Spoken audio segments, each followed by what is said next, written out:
மேற்கு டெல்லியைச் சேர்ந்தவர் கரண் தேவ். 36 வயதாகிறது. இவரது மனைவி சுஷ்மிதா கரண் தேவ் நகைக்கடை வைத்து நடத்தி வருகிறார். கடந்த 13ஆம் தேதி அதிகாலை கரண் ஷாக் அடித்து கரண் தேவ் மயங்கி விட்டதாக சுஷ்மிதா அவரை மருத்துவமனைக்கு தூக்கிச் சென்றிருக்கிறார்.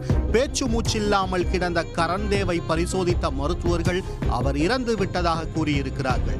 இதனால் மருத்துவமனையிலிருந்து காவல்துறைக்கு தகவல் தெரிவிக்கப்பட்டிருக்கிறது. இந்த சம்பவம் தொடர்பாக போலீசார் விசாரணையை தொடங்கிய போது கரண் தேவின் குடும்பத்தினர் நடந்தது விபத்து மரணம்தான் என நம்பியிருக்கிறார்கள்.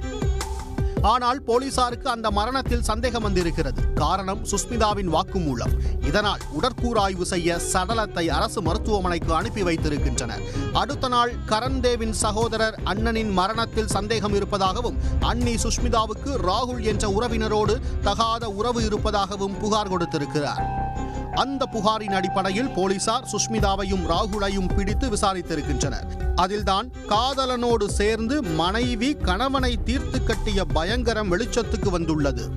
உறவினர் என்பதால் ராகுலோடு சுஷ்மிதா நெருங்கி பழகியிருக்கிறார். இந்த சூழலில் கரண் தேவ் அடிக்கடி மனைவியை அடித்து துன்புறுத்தி வந்ததாகவும் கூறப்படுகிறது. இதனால் அவர் மீது சுஷ்மிதாவுக்கு வெறுப்பு ஏற்பட்டிருக்கிறது. கணவர் நீண்ட ஆயுளோடு இருக்க வேண்டும் என்ற நோக்கத்தில் வடமாநிலத்தைச் சேர்ந்த பெண்கள் கர்வா சவுத் என்ற பெயரில் விரதம் இருப்பது வழக்கம். சமீபத்தில் சுஷ்மிதா அப்படி விரதம் இருந்தபோது கரண் தேவ் அவரை தாக்கி சண்டையிட்டு இருக்கிறார். ஏற்கனவே வெறுப்பில் இருந்த சுஷ்மிதாவுக்கு இது கொலை வெறியை உருவாக்கி இருக்கிறது.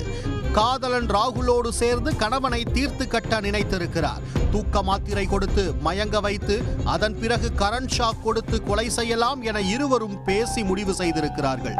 கூகுளிலும் அதை பற்றி தேடி இருக்கிறார்கள். சம்பவத்தன்று 15 தூக்க மாத்திரைகளை சாப்பாட்டில் கலந்து கரண் தேவுக்கு கொடுத்திருக்கிறார் சுஷ்மிதா. 15 தூக்க மாத்திரைகளை சாப்பிட்டால் எவ்வளவு நேரத்தில் இறந்து போவார்கள் என சுஷ்மிதாவும் ராகுலும் கூகுளில் தேடியிருக்கிறார்கள்.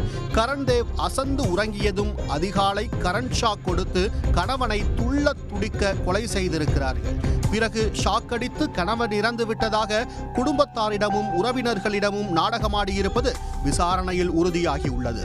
இந்த சம்பவம் தொடர்பாக வழக்கு பதிவு செய்த போலீசார் சுஷ்மிதாவையும் ராகுலையும் கைது செய்து விசாரித்து வருகின்றனர். உடனுக்குடன் செய்திகளை தெரிந்து கொள்ள சன் நியூஸ் பெல் ஐகானை கிளிக் பண்ணுங்க.